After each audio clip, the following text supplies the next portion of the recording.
Embrace the power of knowledge at Sanskriti University, ranked first in most promising university in engineering and management in India. Visit www.sanskriti. Chandrashekhar ji, संघर्ष की राजनीति आपने शुरू की थी, गोलियां खाई, जेल गए, रासुका तक लग गया और आज संसद पहुंच गए। पहली बार संसद में मौका मिला है, क्या कहना चाहेंगे? नहीं, मौका अभी मिला नहीं, अभी तो मैं आया हूँ। जब मौका मिलेगा तो आपकी आवाज़ बहुत अच्छी रहेगी और ये आवाज़ हमेशा निष्पक्ष रहेगी और कमजोरों के लिए रहेगी। मैं उनकी आवाज़ हूँ जिनको इंसान भी नहीं माना गया है, जिनको जानवर मान के उनको तमाम तरह सामाजिक आधार पर, आर्थिक आधार पर कुचला गया, मैं उनकी आवाज़ हूँ। और मैं विश्वास दिलाता हूँ कि जब तक चंद्रशेखर पार्लियामेंट में है, हर जुल्म जाति के खिलाफ आवाज़ उठेगी और सरकारों से जवाब मांगा जाएगा, चाहे वो स्टेट की सरकार हो चाहे केंद्र की सरकार हो। जो भी सरकार संविधान के विरुद्ध में जाके आम जनता के विरुद्ध में जाकर कोई भी काम करेगी, उनसे जवाब मांगा जाएगा। और मैं स्पष्ट हूँ कि हमें जिन लोगों ने भेजा है उन लोगों की आवाज़ उठाना हमारी जिम्मेदारी है, तो हम उसको पूर्ण रूप से निभाएंगे, चाहे वो नौजवान हो, चाहे किसान हो, महिलाएं हों या वंचित वर्ग का कोई भी तबका हो। या जिस तरह से कई सूचनाएं हमारे उसमें, जैसे बाबा साहब अम्बेडकर की स्टैचू जो है उसको हटाया गया है, उसको वहाँ से अलग किया गया है। मैंने उस पर भी जो है लोकसभा अध्यक्ष जो हैं उनको मैंने लेटर लिखा था कि भाई आप इस पर जो है संज्ञान लें और ये ठीक नहीं है।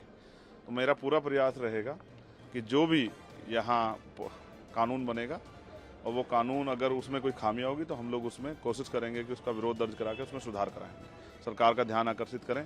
और हम कोशिश करेंगे प्राइवेट बिल ला के भी सरकार जो है हमारी जनता की तरफ सुने, जो जनता चाहती है उन पर भी चर्चा। सेशन में बहुत कम समय मिलता है, मैं ये भी लोकसभा अध्यक्ष से मांग करूँगा सदन के माध्यम से ही कि वो सेशन का समय बढ़ाएं, जिससे कि क्योंकि बहुत बड़ी लोकसभाएं होती हैं, बहुत मुद्दे होते हैं, उन पर चर्चा करने का अवसर मिले। ये सत्ता के साथ साथ विपक्ष का भी घर है, विपक्ष की भी जिम्मेदारी है।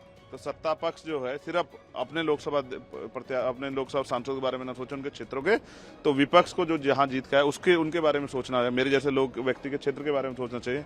वहाँ जो स्कूल, कॉलेज, हॉस्पिटल बने, वहाँ रोजगार की जो है समस्या उसका निदान हो, वहाँ बिजली पानी की अच्छी व्यवस्थाएं, सड़कें अच्छी बने, वहाँ बाढ़ की समस्या खत्म हो और जो भी बुनियादी समस्या जीवन में लोगों के हैं, कुटीर उद्योग लग के महिलाओं को रोजगार मिले, उस पर चर्चा होनी चाहिए। उसके लिए हम सदन में पर्याप्त समय के लिए अध्यक्ष जी से मांग करें। अच्छा, जो लोग आपके विरोधी हैं वो एक समय में कहते थे कि चंद्रशेखर जी की आवाज़ जातीय राजनीति पर केंद्रित है, लेकिन जो रिजल्ट है उसने तो दिखा दिया। अब जो आपका एजेंडा है वो जाति से ऊपर रहेगा। देखिए, आप फिर वहीं खड़े हैं, मैं क्या कर सकता हूँ। लोग कहते थे, आपने खुद ही स्वीकार किया कि लोगों की बात गलत साबित होगी, आप खुद दोबारा कोई बात कह रहे हैं। मैं संविधान को मानने वाला व्यक्ति हूँ, मैं जाति के बैरियर में नहीं। मैं जातिविहीन समाज के लिए की स्थापना के लिए, ये मेरे लक्ष्य में भी है और ये एक मजबूत उद्देश्य भी है इस देश को तरक्की करने का। तो मैं फिर आपसे कह रहा हूँ, मैं हर एक वंचित के साथ हूँ, जिसके साथ कोई अन्याय होगा उनकी आवाज़ उठाएंगे और जो हाशिए पे है उनको बराबर खड़ा करने के लिए सामाजिक और आर्थिक रूप से हम लोग संघर्ष करेंगे। इसमें अगर जैसे आप कह रहे हैं कि जो कानून बनेगा, अगर खामियां होंगी तो आप जरूर बोलेंगे, कुछ अगर ऐसे कदम उठाए जाएं जो कि आपको लगेगा कि लोगों के हित में है, तो आप सरकार के साथ।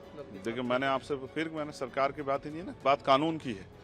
कानून अगर अच्छा होगा तो उसका कोई विरोध नहीं करेगा, और कानून अगर धर्म के आधार पे, जाति के आधार पे या आर्थिक आधार पे भेदभाव करेगा तो उसका विरोध होगा। संवैधानिक जो है मर्यादा में रह के हम लोग उसका विरोध करेंगे और यहाँ भी करेंगे और सड़कों पे भी करेंगे। अगर कुछ भी गलत होगा, अगर कुछ अच्छा होगा उसकी समीक्षा होगी और जो अच्छा होगा उसका कोई विरोध नहीं करता है, लेकिन अगर कुछ गलत होगा तो उसका विरोध होगा।